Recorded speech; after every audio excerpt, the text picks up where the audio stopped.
I'm very thankful that you raised it. I'll be very careful next time. But మీకు తెలియాల్సిన విషయం ఏమిటంటే సునీత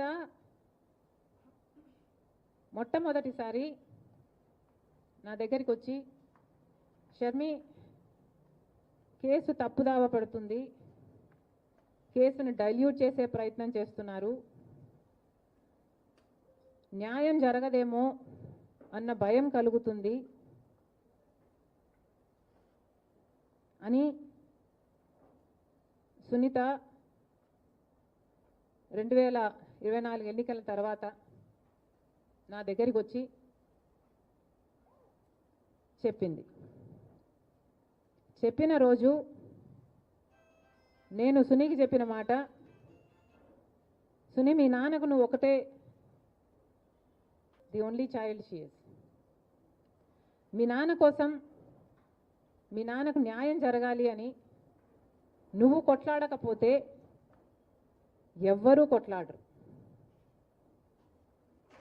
సునీ, మీ నాన్న కోసం, మీ నాన్నకు న్యాయం జరగడం కోసం నువ్వు కొట్లాడు, నేను నీ పక్కనే ఉంటాను అని ఆ రోజు నేను సునీతకు మాట ఇచ్చా. ఇచ్చిన మాట ప్రకారం అవతల ఎంతటి శక్తి ఉన్నా, ఎంతటి వారైనా, ఆఖరికి తోడబుట్టిన వాడు ముఖ్యమంత్రి అయినా కూడా నేను సునీత పక్కన నిలబడ్డా. సునీత న్యాయం కోసం పోరాటం చేస్తుంది కాబట్టి సునీత పక్కన నిలబడ్డా, ఆ రోజు నిలబడ్డా, ఈ రోజు వరకు కూడా ప్రతి సందర్భంలో అవసరమైనప్పుడల్లా నేను సునీతకు మద్దతు ఇస్తూనే వచ్చాను.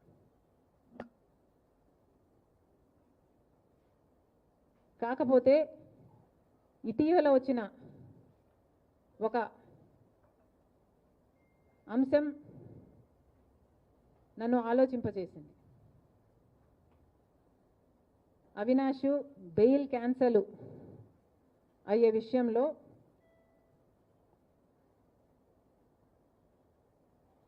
డిస్కషన్స్ జరుగుతున్న సమయంలో ఒకసారి వెనక్కి వెళ్ళి అంతా ఆలోచన చేస్తే ఇప్పుడు తెలిసిన విషయం ఏమిటి అంటే అవినాష్ బెయిల్ క్యాన్సిల్ చేయాలి అంటూ కోర్టులో దాఖలైన కేసుకి ఆంధ్రప్రదేశ్ ప్రభుత్వం కూడా ఇప్పుడు అడిషనల్గా వాళ్ళ రిపోర్ట్ ఇవ్వడం జరిగింది. ఆ రిపోర్ట్లో న్యూస్లో వచ్చేంత వరకు నాకు కూడా తెలియదు ఇది.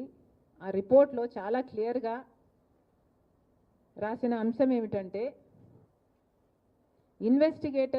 ఇన్వెస్టిగేటింగ్ ఆఫీసర్ని అవినాష్ రెడ్డి వాళ్ళ ఇంటికే పిలిపించుకొని ఇద్దరు పోలీస్ ఆఫీసర్లను, అడిషనల్ ఎస్ఐ, అడిషనల్ ఎస్పీ అనుకుంటా, ఇద్దరు పోలీస్ ఆఫీసర్లను వాడుకొని ఇన్వెస్టిగేటర్ ఆఫీసర్ని తన ఇంటికే పిలిపించుకొని అక్కడ బెదిరించి ఒత్తిడి చేసి తప్పుడు రిపోర్టు మీద ఆ ఇన్వెస్టిగేటివ్ ఆఫీసర్ చేత సంతకం పెట్టించారట. సాక్ష్యాలు, ఆధారాలు అన్నీ చూపుతూ ఆ రిపోర్ట్ దాఖలు చేసింది ప్రభుత్వం. ఇంతవరకు కూడా న్యాయం జరగలేదు అంటే దానికి కారణం అవినాష్ రెడ్డి స్వేచ్ఛగా తిరుగుతున్నాడు కాబట్టి. అవినాష్ రెడ్డి బెయిల్ మీద ఉన్నాడు కాబట్టే అయ్యో పిలిపించుకోగలిగాడు, ఒత్తిడి చేయగలిగాడు, బెదిరించగలిగాడు, తప్పుడు రిపోర్ట్ మీద సంతకం పెట్టించగలిగాడు. ఇవన్నీ సాధ్యమయ్యాయి అంటే ఎలా సాధ్యమయ్యాయి? సిబిఐ ఛార్జ్షీట్లో అక్యూజ్డ్గా చేర్చిన వ్యక్తి కూడా బయట యథేచ్ఛగా తిరుగుతూ ఆఖరికి అయ్యోను కూడా తన ఇంటికి పిలిపించుకొని బెదిరించి తప్పుడు రిపోర్టు మీద, ఆ రిపోర్ట్ ఏంటిది? సునీతనే వాళ్ళ నాన్నను హత్య చేయించిందని సిబిఐ రామ్ సింగ్ ఏదో ఒత్తిడి చేశాడో ఏదో సంథింగ్ అని, అలాంటి తప్పుడు రిపోర్టు మీద అవినాష్ ఇన్వెస్టిగేటింగ్ ఆఫీసర్ చేతనే సంతకం పెట్టించాడట. ఇలాంటి వాళ్ళు నిజంగానే సమాజం ఆలోచన చేయాలి. బెయిల్ మీద ఉన్న వాళ్ళు ఇలా సాక్షుల్ని ఒత్తిడి చేసి ఇలా వ్యవహరిస్తే నిజంగా వాళ్ళు బెయిల్ మీద ఉండాలా లేక లోపల ఉండాలా? ఎంత హార్ట్లెస్గా రిపోర్ట్లో సునీత భర్త హత్య చేయించారని ఉందట. సునీత భర్త హత్య చేయిస్తే అవినాష్ రెడ్డి హత్య జరిగిన టైంలో ఉన్నవాడు అవినాష్ రెడ్డి, సునీత భర్త లేడక్కడ. హత్య జరిగిన తర్వాత వచ్చిన మొదటి వాళ్ళల్లో అవినాష్ రెడ్డి అక్కడ ఉన్నాడు. ఆ శవాన్ని క్లీనప్ చేసే కార్యక్రమం చేసే టైంలో సునీత భర్త లేరు, అవినాష్ రెడ్డి ఉన్నాడు. సాక్షిలో ఇది మర్డర్ కాదు గుండెపోటు అని చెప్తున్న టైంలో సునీత భర్త లేరు, అక్కడ ఉన్నది అవినాష్ రెడ్డి. ఆ తర్వాత కూడా సిబిఐ ఛార్జ్షీట్లో చేర్చిన ఆధారాల ప్రకారము హంతకులు వాళ్ళ జీపీఎస్ అయితేనేమి, ఫోన్ కాల్ రికార్డ్స్ అయితేనేమి, వాళ్ళ లొకేషన్ డీటెయిల్స్ చూస్తే మ్యాచ్ అయినాయి. సునీత భర్త కాదు, అవినాష్ రెడ్డికి హంతకులకి. ఇన్ని సాక్ష్యాలు ఉండి కూడా తప్పుడు రిపోర్ట్లు రాపిస్తున్నారంటే కేవలం వీళ్ళు యథేచ్ఛగా బయట తిరుగుతున్నారు కాబట్టే కదా. ఇక ఎక్కడ జరుగుతుంది న్యాయం? ఇక ఎన్ని సంవత్సరాలు పడుతుంది న్యాయం జరగడానికి? ఒక్కొక్కరిగా అందరూ చచ్చిపోతున్నారు. సునీత ఏమో ప్రాణాలకు తెగించి ఈ రోజుటి వరకు కూడా ఎక్కని కోర్టు మెట్టు లేదు, తట్టని గడప లేదు న్యాయం కోసం. 2 పిల్లలు ఉన్నారు సునీతకి.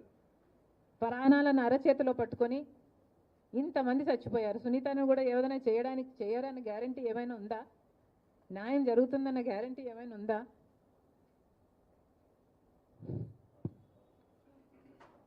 సారీ, కొంచెం ఎలాబొరేట్గా చెప్పాను.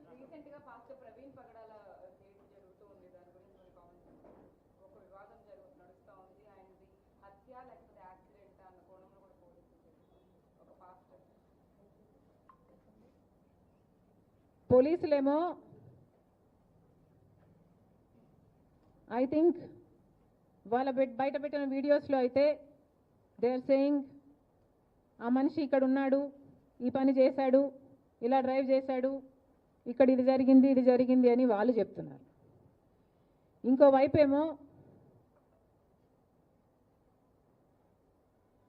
నాకు తెలిసి నిన్న నాకు వచ్చిన ఒక వీడియో క్లిప్పు, వైసీపీకి సంబంధించిన మైనారిటీ సెల్ వైస్ ప్రెసిడెంట్ అనుకుంటా, ఆయన మాట్లాడుతున్న మాటలు, ఇలాంటి వాళ్ళ చేత మాట్లాడిస్తున్న మాటలు నాకు అనిపిస్తుంది ఇందాక చెప్పినట్టు ఇది నిజానికి బీజేపీకి అలవాటున్న పద్ధతి.